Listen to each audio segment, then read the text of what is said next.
Olá, tudo bem? Os diamantes são eternos, os diamantes são para sempre.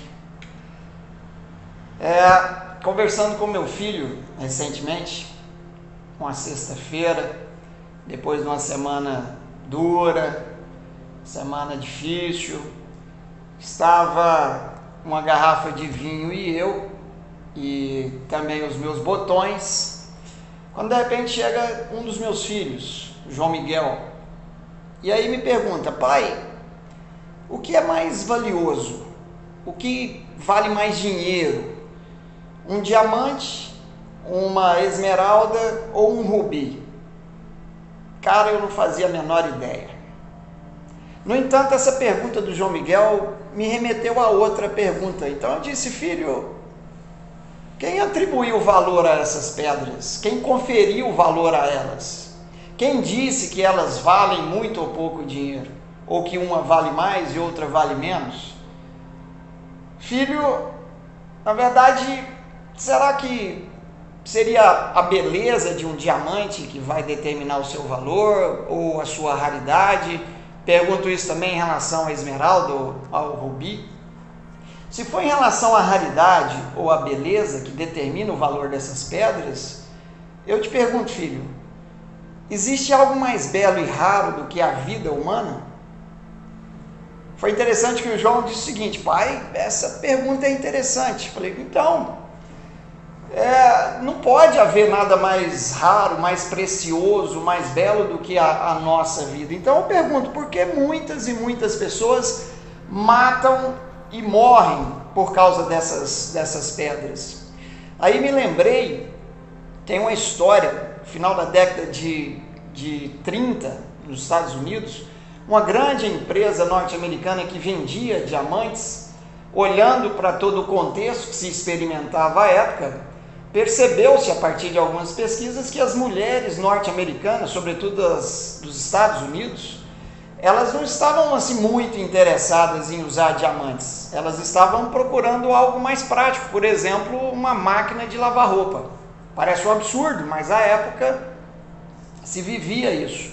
As mulheres procuravam algo mais útil. Então, essa empresa que vendia diamantes resolveu contratar uma empresa de propaganda, uma empresa de publicidade. E, diga-se de passagem, a empresa de publicidade mais proeminente dos Estados Unidos.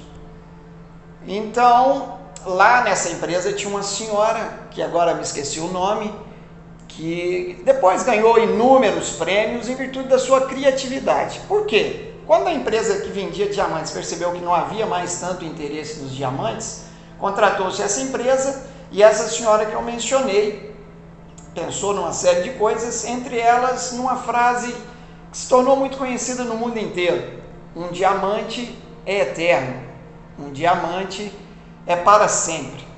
Imagina, se você olhar com um certo cuidado para um diamante, ele não tem em si mesmo nenhum valor intrínseco. O que deveria se fazer? Convencer as mulheres, não é? E evidentemente também os homens, que um diamante era algo que legitimava um compromisso.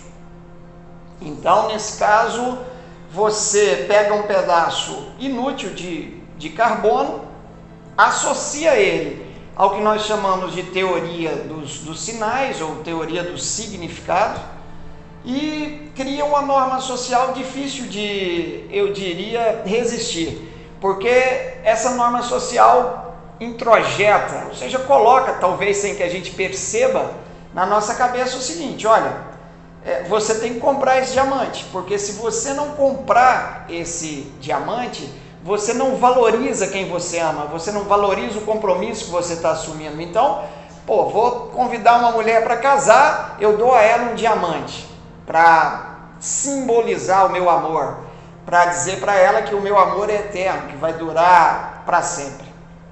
Não obstante, se você olha para a sua vida, você vai perceber que talvez aproximadamente 2.000 calorias por dia, um pouco de água, um local seco, não é?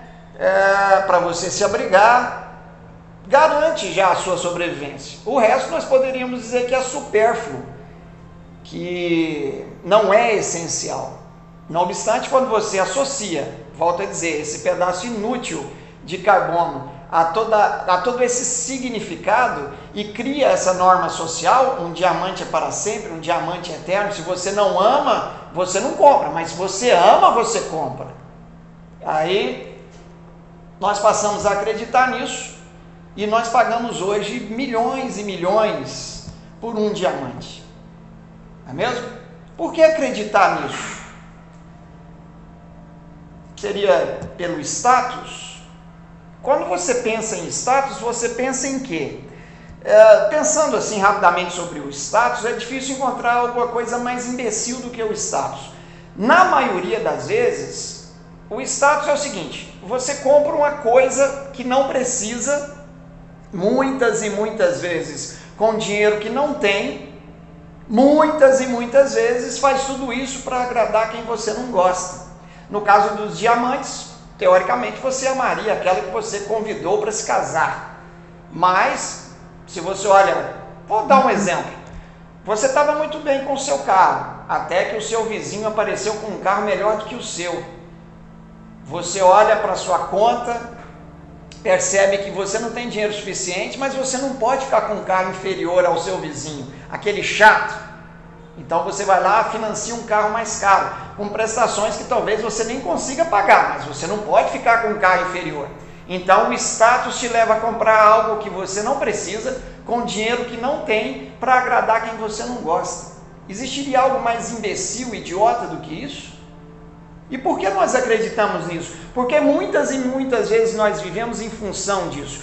Talvez isso explique essa nossa vida cada vez mais sofisticada. Uma vida sofisticada é uma vida mentirosa com aparência de verdadeira. Se você olha para a palavra sofisticada, vai perceber que ela tem a mesma origem da palavra sofisma. Sofisma é uma mentira com cara de verdade, é um raciocínio falso com cara de verdadeiro. Então uma vida sofisticada é uma vida de aparências, porque é uma vida aparentemente boa, aparentemente verdadeira, mas na verdade não é nem boa e nem verdadeira. Então é uma vida adulterada, é uma vida alterada, é uma vida modificada e modificada com más intenções.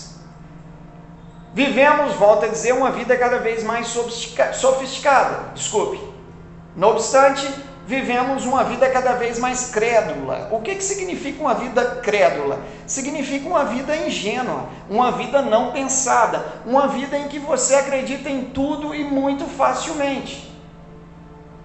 Você então vive, assim como eu, muitas e muitas vezes, uma vida ingênua. E eu te pergunto, por que somos tão crédulos? Por que somos tão ingênuos? E tendo em vista ainda a pergunta do meu filho João Miguel, eu continuei falando com ele, falei: filho, me explica, por que o mesmo pedaço de papel pode custar R$2, 5, 10, 20, 50, 100 ou R$200? É o mesmo pedaço de papel. E por que esse pedaço de papel se desvaloriza em relação a outro pedaço de papel? E vamos um pouquinho mais longe. O que são as criptomoedas? Quem determina o valor delas? E por que nós acreditamos em tudo isso? Nós vivemos atualmente uma pandemia talvez sem precedentes, que ninguém sabe dizer ao certo o que é e quando vai acabar, como vai acabar, se vai acabar. Enfim, essa pandemia jogou o mundo inteiro numa crise. Além de financeira, uma crise essencial, enfim, talvez uma crise sem precedentes, uma crise mundial. Tendo em vista o aspecto financeiro, por que os governos não podem sair por aí criando um monte de dinheiro e distribuindo para aqueles que mais precisam? Os governos não podem fazer isso porque existem os burocratas do mercado financeiro. Aqui no Brasil não podemos fazer isso porque existe o Congresso Nacional. Não podemos fazer isso porque senão acabaria com o que nós chamamos de balança comercial. E falando sobre tudo isso eu quase caí da cadeira, né? Mas acabaríamos, não é, com esse equilíbrio, geraríamos aí uma inflação terrível, o dinheiro perderia o valor, enfim, O governo não pode fazer isso. Sair criando dinheiro e distribuindo para o povo não é uma solução. Por N motivos. Tá bom, o governo não pode. Então por que nós não podemos? Por que o governo não libera? Vamos agora criar um monte de dinheiro e aí a gente sai distribuindo. Não, também não podemos fazer, porque senão a gente sairia por aí comprando um monte de coisas que a gente não precisa.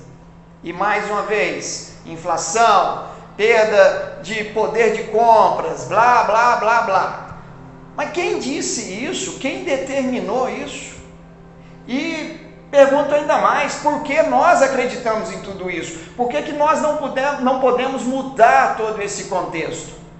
Onde está o problema realmente? Talvez o problema esteja justamente em nós.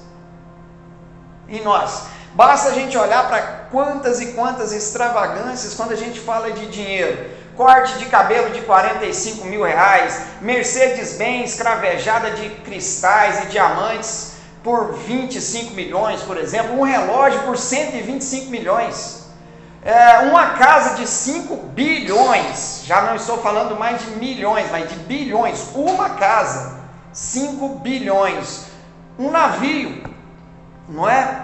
Por 7 bilhões e meio, um livro por 200 milhões, imagina um livro, 200 milhões, é um camarada que manda, não é, cravar na sua testa um diamante de aproximadamente 130 milhões.